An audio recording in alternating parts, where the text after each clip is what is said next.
সংস্কৃতি দেখছি তার মধ্যে আমরা দেখতে পাচ্ছি যে আমাদের যারা শীর্ষস্থানে যারা নেতা নেত্রীরা আছে ওনাদের বক্তব্যগুলোতে কিন্তু ভীষণভাবে মানে একটা যেটা বলে না মানে সিভিলিটি সেটার আমি অভাব দেখি। এটা আমি দু দলকে ধরেই বলছি কিন্তু নবনীতা,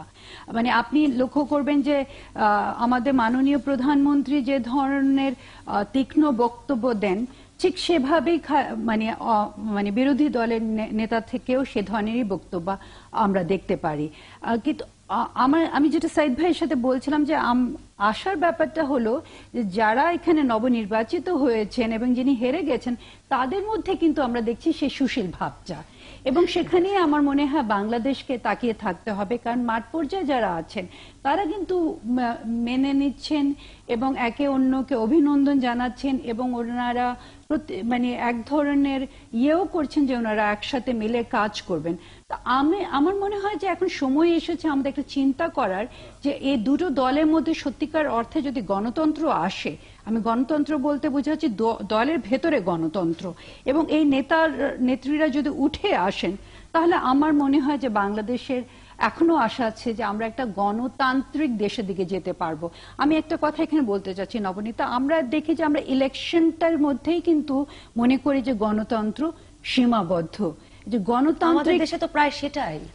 সেটাই তো হচ্ছে, মানে গণতান্ত্রিক চর্চা বলে যে একটা জিনিস আছে, গণতান্ত্রিক ব্যবস্থা বলে যে একটা জিনিস আছে, সেটা কিন্তু আমরা ভুলেই গেছি। মানে আমরা ভীষণ মহা আনন্দিত হচ্ছি যে আচ্ছা 5টা মানে নির্বাচন হয়ে গেল, এখানে কোনো ধরনের মানে সেরকম বিপর্যয় ঘটেনি, আমরা সেটা নিয়ে আনন্দিত। বাট নবনীতা, আমি যদি গণতন্ত্র ধরি, গণতান্ত্রিক চর্চা ধরি, তাহলে তো এটা তো আরম্ভ হতে হবে দলের ভেতর থেকে, এবং এটা একটা চর্চা, একটা পুরো ব্যবস্থা যেটা কিন্তু আমরা একদম শীর্ষস্থানে সেটা প্রচন্ডভাবে সেটার অভাব দেখছি। এবং